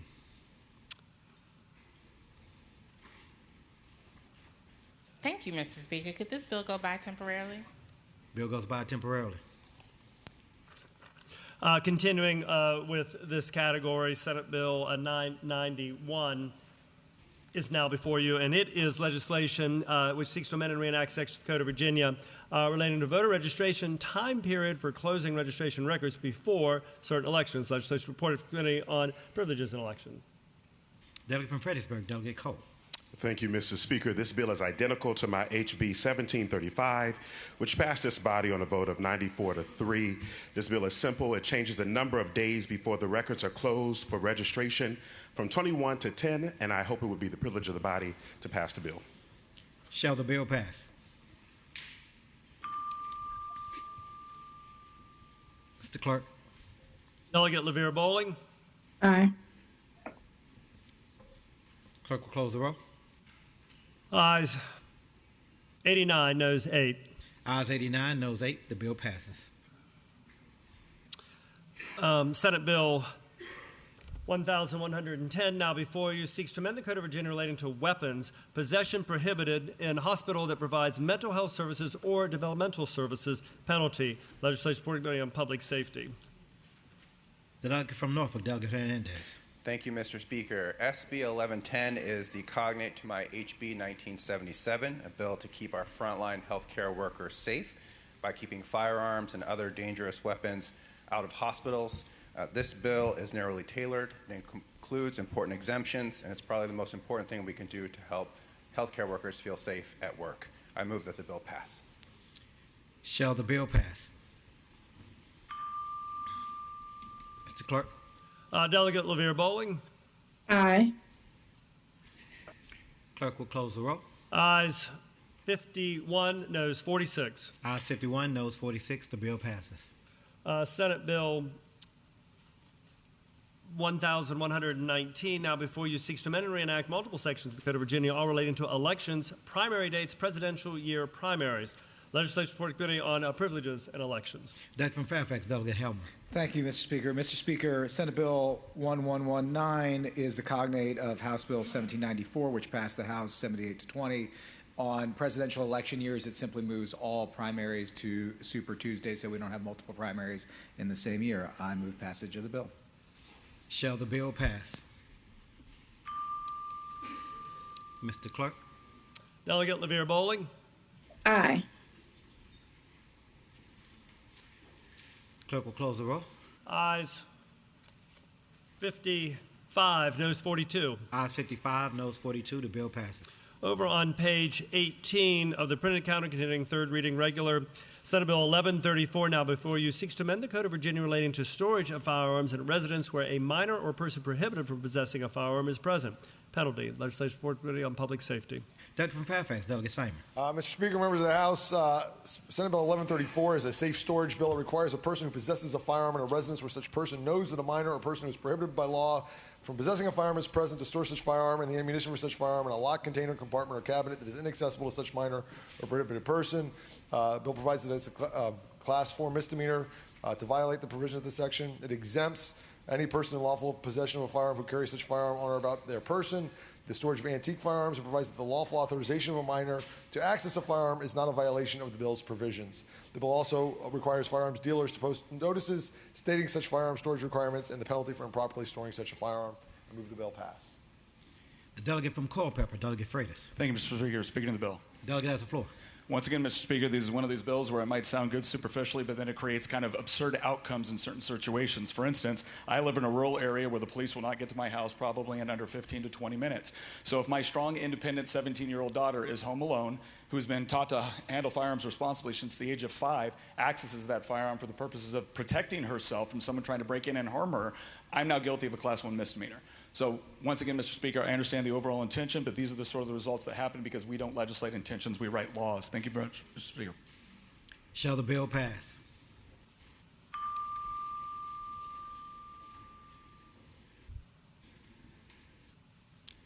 Clerk will close the roll. Oh, I'm sorry. Mr. Clerk. Delegate LaVere Bowling. Almost skipped me. Aye. I can feel your energy. Clerk will close the roll. Ayes 50, noes 47. Ayes 50, noes 47. The bill passes. Senate Bill 1181 is legislation that seeks to amend and reenact various portions, sections of the Code of Virginia relating to purchase, possession, sale, transfer, etc.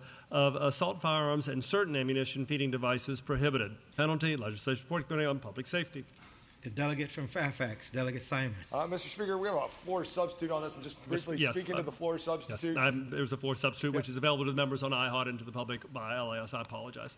All right, so before I move adoption, just to tell everyone what that does, this bill was meant to be conformed to Delegate Helmer's assault weapons ban in committee. We somehow missed that. We thought they were already identical. So the effect of this floor substitute would be to conform Senate Bill 1181 to the assault weapons ban that Delegate Helmer put in and that we voted on this body earlier in the year. So I move adoption of the floor substitute. Shall the floor substitute be agreed to? All those in favor say aye. Aye. All those opposed, no. Floor substitute is agreed to. And Mr. Speaker, again, with that floor substitute being adopted, this is now identical to the assault weapons ban that we passed earlier. I move passage of the bill. Shall the bill pass?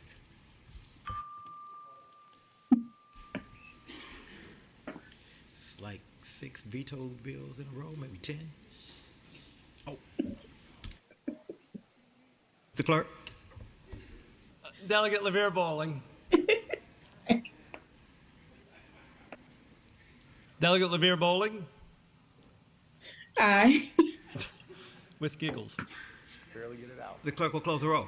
Ayes 50, noes 47. Ayes 50, noes 47. The bill passes.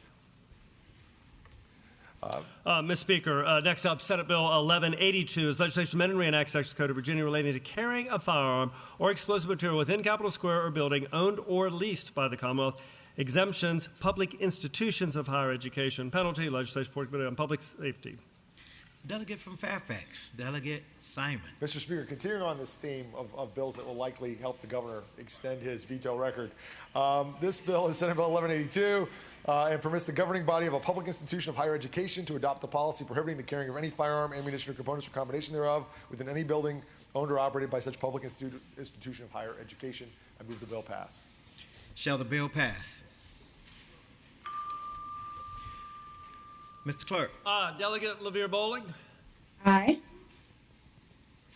Clerk will close the roll. Ayes 50, noes 46. Ayes 50, noes 46. The bill passes. Senate Bill 1254 is legislation that seeks to amend the Code of Virginia relating to comprehensive plan environmental justice strategy. Legislation supporting committee on county, cities, and towns. Excuse me. The delegate from Prince William, Delegate Munden King. Thank you, Mr. Speaker. Senate Bill 1254 requires large localities to include environmental justice strategies in their comprehensive plans. And for those wondering, President Musk has not removed environmental justice from the EPA website. It is defined as the just and meaningful treatment of all people in consideration of decisions related to health and the environment. I hope it will be the pleasure of the body to pass this bill. Shall the bill pass?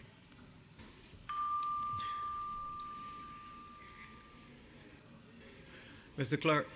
Delegate LaVere Bowling. Aye. Clerk will close the roll. Ayes 50, noes 47. Ayes 50, noes 47. The bill passes. Senate Bill 1313 now before you seeks to amend and reenact Section of the Code of Virginia relating to affordable housing, local zoning ordinance authority, comprehensive plan, legislation supporting committee on county, cities, and towns. Delegate from Prince William, Delegate Munden King. Thank you, Mr. Speaker. Senate Bill 1313 authorizes any locality in the Commonwealth to provide for an affordable housing dwelling unit program by amending their zoning ordinance. I hope it will be the pleasure of the body to pass this bill. Shall the bill pass? Mr. Clerk. Delegate LaVere Bowling. Aye. Clerk will close the roll. Ayes 50, noes 47. Ayes 50, noes 47. The bill passes.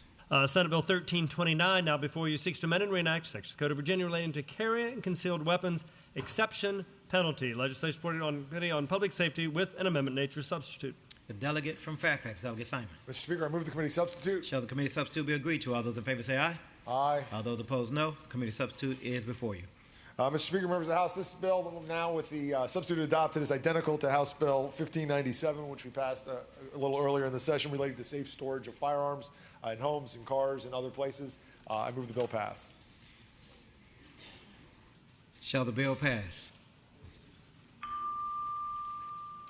Mr. Clerk. Delegate LaVere Bowling. Aye. Clerk will close the roll. Ayes 50, noes 47. Ayes 50, noes 47. The bill passes.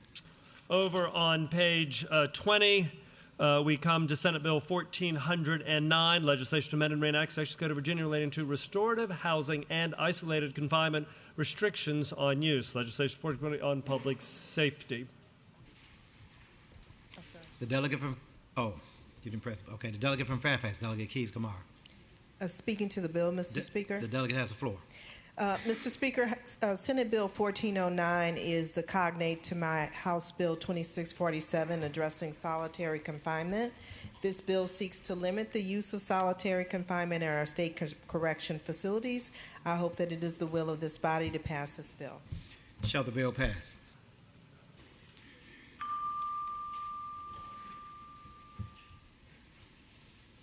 Mr. Clerk. Delegate LaVere Bowling. Aye. Clerk will close the roll. Ayes 50, noes 47. Ayes 50, noes 47. The bill passes.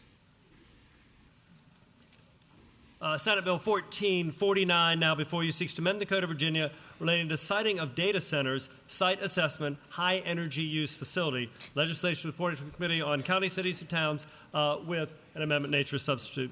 Delegate for Prince William, Delegate Thomas. Thank you, Mr. Speaker. I move the committee substitute. Shall the committee substitute be agreed to? All those in favor say aye. All those opposed, no. The committee substitute is agreed to.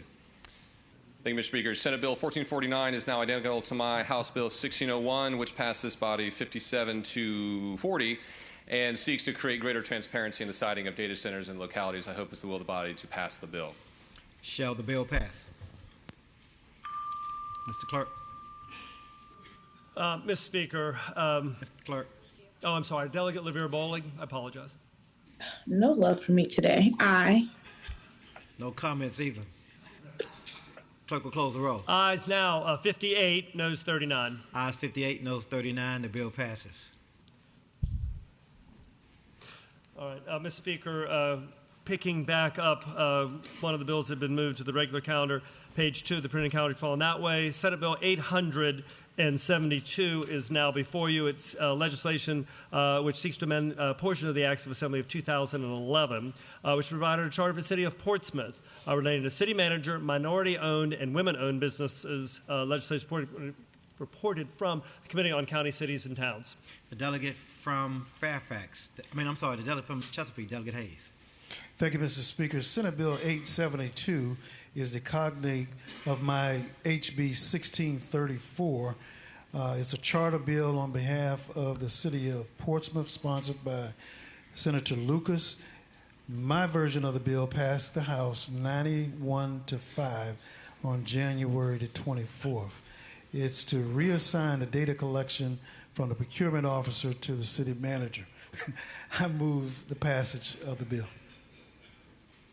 Shall the delegate from Fairfax, Delegate Simon. Parliamentary inquiry, Mr. Speaker. The delegate has the floor. Mr. Speaker, this is a charter bill, so is it correct that this requires a 2/3 majority for passage? That is correct. Thank you, Mr. Speaker. Shall the bill pass?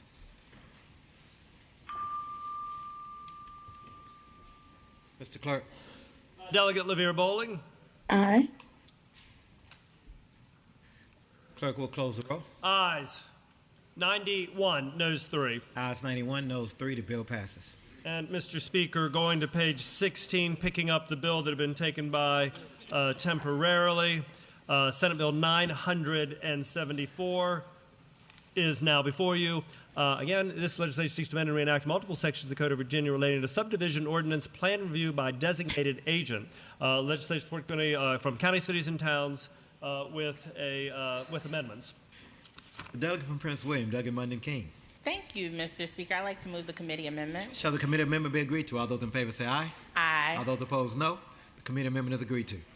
Thank you, Mr. Speaker. Senate Bill 974 expedites the administrative review process for plans and plots by assigning authority to a designated agent. It also shortens the time frame for forwarding plats and plans to state agencies. I hope it will be the will of the body to pass this bill. Shall the bill pass? Mr. Clerk. Delegate LaVere Bowling. Aye. Clerk will close the roll. Ayes 89, noes 8. Ayes 89, noes 8. The bill passes. All right, Mr. Speaker, going to our next category of bills, Senate bills, regular calendar. These are the 5 bills that the Majority Leader put in a different posture, so they're before you now. First up is over on page 39. If you're following that way, page 39 is Senate Bill 1122, which seeks to amend the Code of Virginia relating to paid family and medical leave insurance program, notice requirements, civil action. This revenue bill is reported to the Committee on Appropriations. Delegate from Prince William, Delegate Sewell. Thank you, Mr. Speaker. Senate Bill 1122 establishes a self-funded and self-insurance program to guarantee up to 12 weeks of paid family and medical leave for all Virginians here in the Commonwealth. I hope it's the will of the body to pass the bill. Shall the bill pass?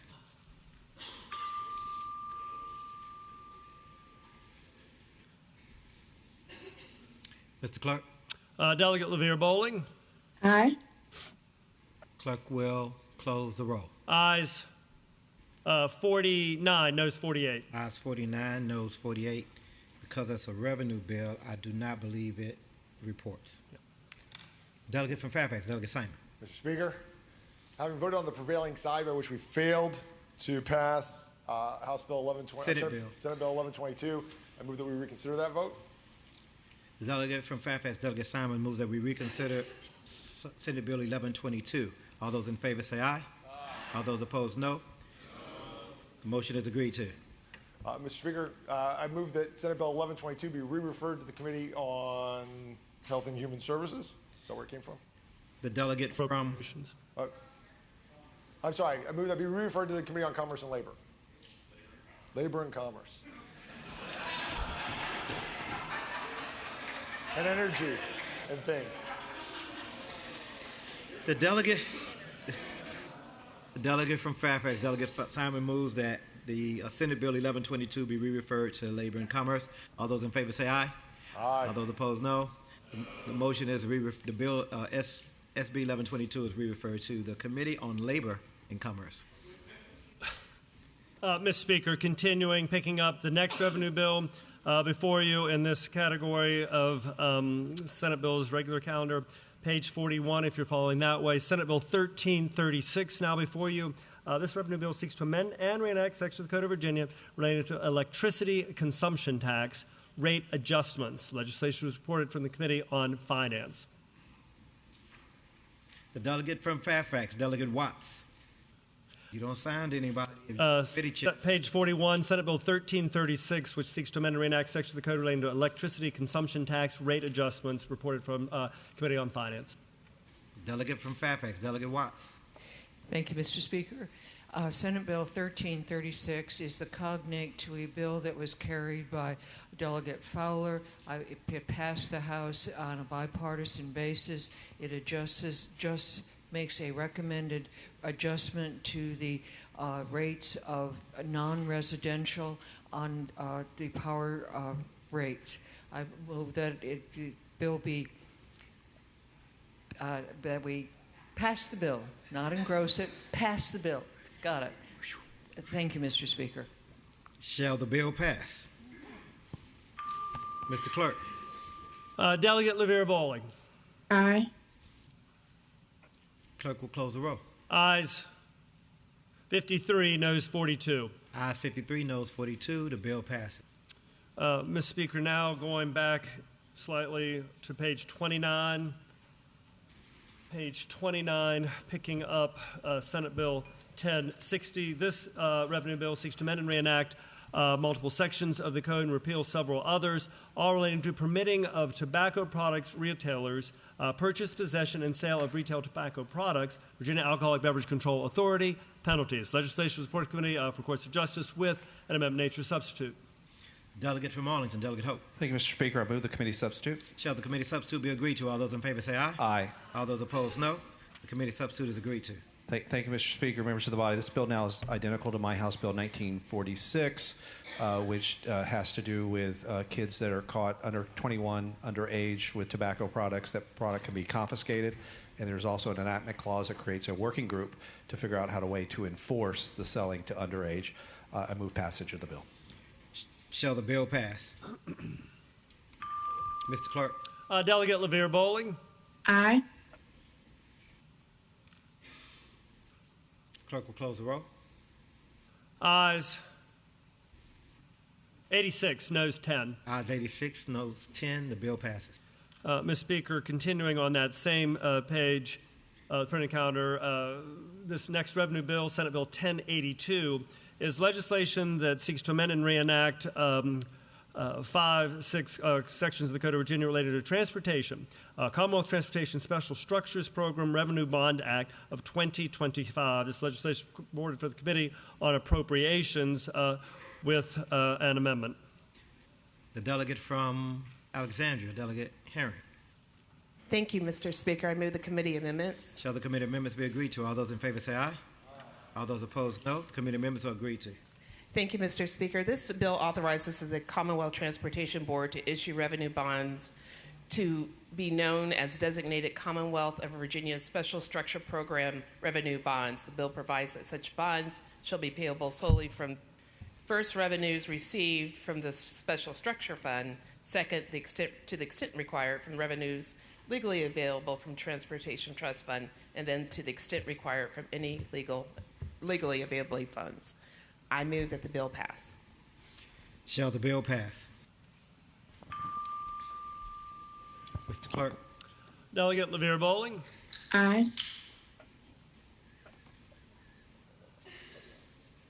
Clerk will close the roll. Ayes 95, no 0. Ayes 95, no 0. The bill passes.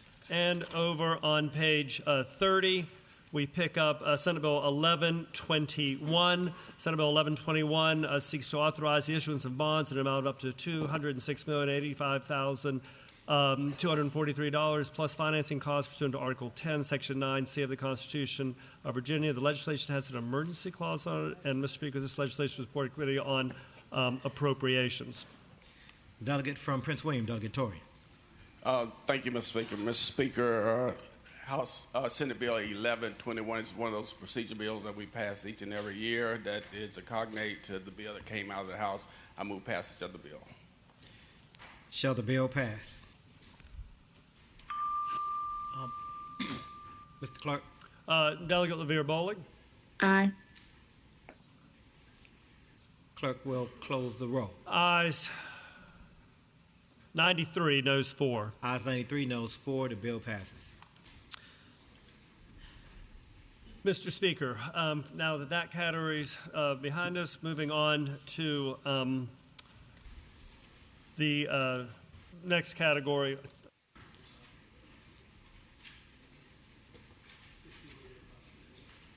Continuing on top of page 21, the bill before you next is new category, House bills with Senate amendments. House bills with Senate amendments. Delegate Jones's House Bill 1667 is it relates to the Board for Barbers and Cosmetology, employment prohibition exceptions, children 16 years of age or older. The bill originally passed the House, subsequently passed the Senate with an amendment nature substitute, and that amendment nature substitute is now before the body. Delegate from Richmond City, Delegate Jones. Mr. Speaker, I would ask that the body would accept the Senate substitute. Explain it. The substitute just simply seeks to bring into alignment 18 years old, from 18 to 16 years of age, and they just come into compliance in that manner. Shall the Senate substitute be adopted?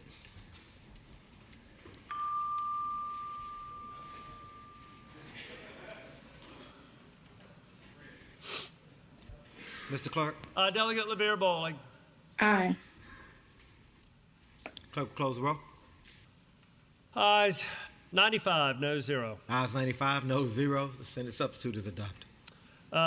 Next up, House Bill 1806 relates to students with disabilities, individualized education programs, individualized accommodations and supports during emergency evacuations and situations. Legislation originally passed the House, subsequently passed the Senate with amendment nature substitute, and that substitute is now before you. Delegate from Fairfax, Delegate Cohen. Thank you, Mr. Speaker. The Senate substitute finds peace in the Valley with various stakeholders and clarifies language around the IEP process, also requiring that the IEP team be supported by the school administration in determining the appropriate emergency supports for the student. Mr. Speaker, I hope it will be the will of the House to agree to the Senate substitute. Shall the Senate substitute be adopted?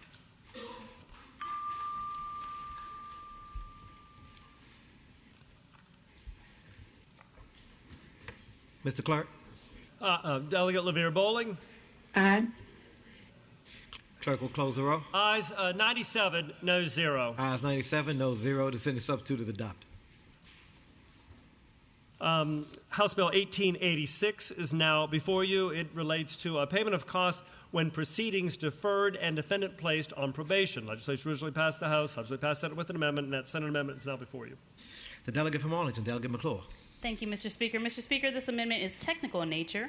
On line 16, after satisfied, this amendment inserts provided that such costs or other fees remain due. This line amendment clarifies our intent of the bill that will not relieve anyone, or means that we will not relieve anyone who receives a deferred dismissal from having to pay court fees, but simply ensures that no one receives a conviction rather than a dismissal as a result of owing only court costs. Mr. Speaker, I move that the House agree to the Senate amendment. Pro. Shall the Senate amendment be adopted?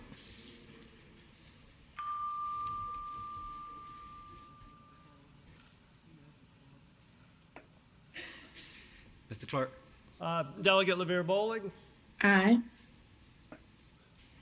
Clerk will close the roll. Ayes 54, noes 43. Ayes 54, noes 43. The Senate amendment is adopted. Next up in this category is Delegate Ward's House Bill 1920.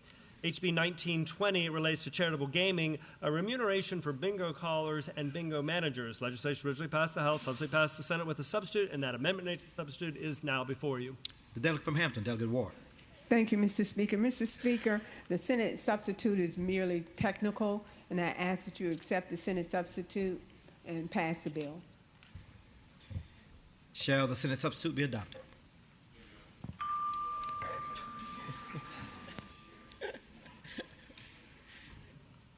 Mr. Clerk. Delegate LaVere Bowling. Aye. Clerk will close the roll. Ayes 96, noes 1. Ayes 96, noes 1. The Senate substitute is adopted. And over on page 22, last bill in this category, Delegate Bennett Parker's House Bill 2104, which relates to seizure rescue medications, administration by certain employees, possession by certain students. Legislation originally passed the House, subsequently passed Senate with a substitute. Senate substitutes now before you. The delegate from Alexandria, Delegate Bennett Parker. Thank you, Mr. Speaker. The Senate substitute has technical changes that were identified by DLS after the bill passed the House unanimously. The bill is still permissive and would allow school boards to adopt policies related to the administration and possession of seizure rescue medications. I move that the House agree to the Senate substitute. Shall the Senate substitute be adopted? Mr. Clerk. Mr. Clerk. Delegate LaVere Bowling. Aye. Clerk will close the roll. Ayes 97, no 0. Ayes 97, no 0. Senate substitute is adopted.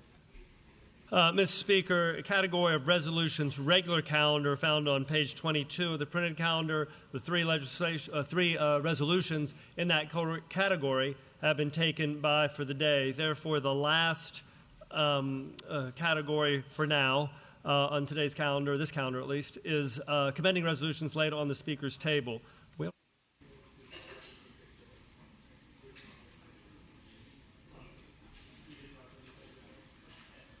Speaker, there are three resolutions in that, but we've already dispensed with HJ 556 and 577. So the one and only resolution before you is House Joint Resolution 510, commending the Gloucester County branch of the NAACP. Does any Mr. member, Speaker? the delegate from Newport News, Delegate Yes, Price. can that resolution go by for the day? Resolution is by for today. Mr. Speaker, that completes today's calendar. Pursuant to House Rule 51, the House has returned to the morning hour. Does the clerk have any additional announcements or communications? No communications, but Mr. Speaker, just to remind the body, today's revenue bill deadline, so it is by definition a stop-start sort of day. The Senate will have to wrap up what we've done, communicate what we've done to them. They likewise will have to send things back to us. We will have a supplemental calendar at some point, and then we'll have to have motions to insist, recede, and put in conference, and we have to appoint all of the conferees for any of the bills that are revenue bills or of course, the budget bill. It's just that kind of day, and I can't give you a specific time of when that will all take place. House will be at ease.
The House will come to order.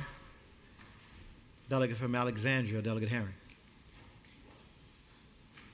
Thank you, Mr. Speaker. Mr. Speaker, I move that the House stand in recess until 3 p.m. The delegate from Alexandria, Delegate Herring, moves that the House stand in recess until 3 p.m. All those in favor say aye. All those opposed, no. The House is in recess until 3 p.m.